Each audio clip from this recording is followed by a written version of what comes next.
Let me tell you, this is historical. It has not started with President Uhuru. And I was the first person to go back to your clips to advise the Deputy President to have a minute with the retired President, President Daniel Toroitich Arap Moi, so that Moi would have given him a lecture of 5 minutes as per how he ascended to power when he was a Vice President. He's the only first Vice President in the Republic of Kenya to ascend to power after the death of our founding father, Mzee Jomo Kenyatta. And Moi knew, even if he was representing President Jomo Kenyatta in all OAU meetings in Africa, Kenyatta used not to fly, Kenyatta used not to go out.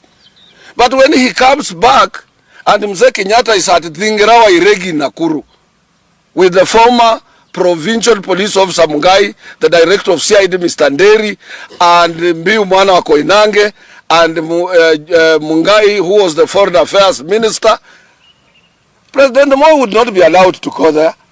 He stopped at the door at the first gate and he goes home. The following day, he could not complain to Kenyatta that your people chased me away. He went, he removed his pencil, he counted years of the old man and his, and then he persevered. Until when he finished his term, when his time of ascending to power came. When he was introducing him in any rally, he could hardly take 2 minutes. He says, Your Excellency, this is your meeting. I'm only 2 minutes, address your people. But you are my deputy. In a public rally, you want to articulate government policies. You want to go and preside over functions of government, opening up of roads, as if you are the head of, and the head of state is there.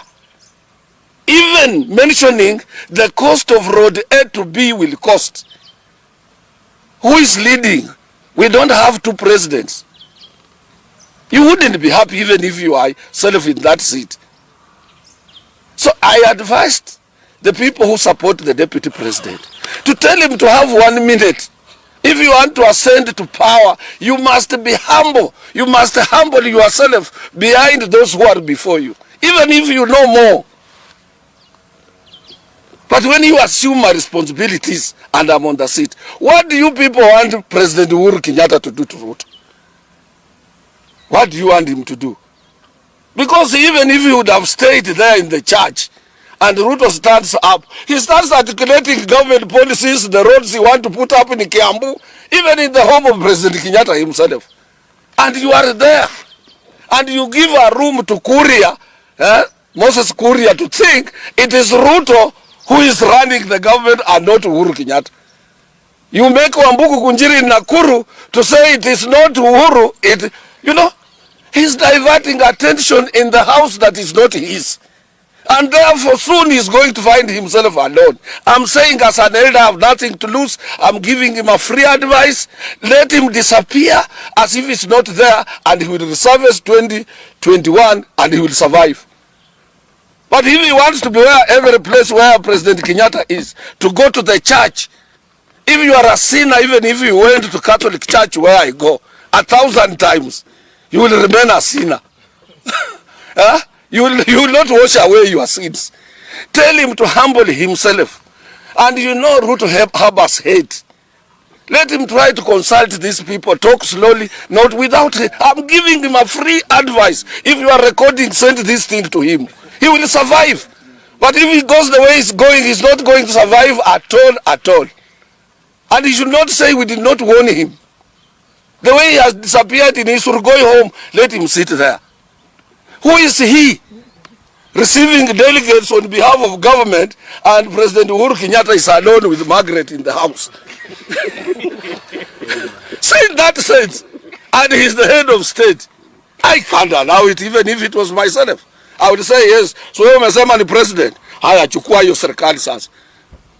And we don't get it. Kibaki aliwacha that shield that protects, a symbol of protection of Kenya, ile upanga, in the hands of only one man. That is Uhuru Muigai Kenyatta. Let somebody tell Ruto, this is free advice. I'm elder. Ruto was born 1966, June or July, when I was leaving Form 4.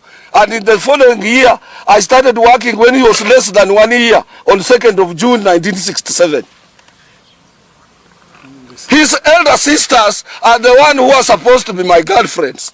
Who would have been my girlfriends? Huh? His elder sisters, or cousins rather. Huh? Because he didn't know what was going around. When we were dancing bookies and what have you in Nairobi, embracing a bond Kalenjin girl, beautiful Kalenjin girls, he was nowhere. Let him listen to me for free. Let him listen to me for free, and he will survive.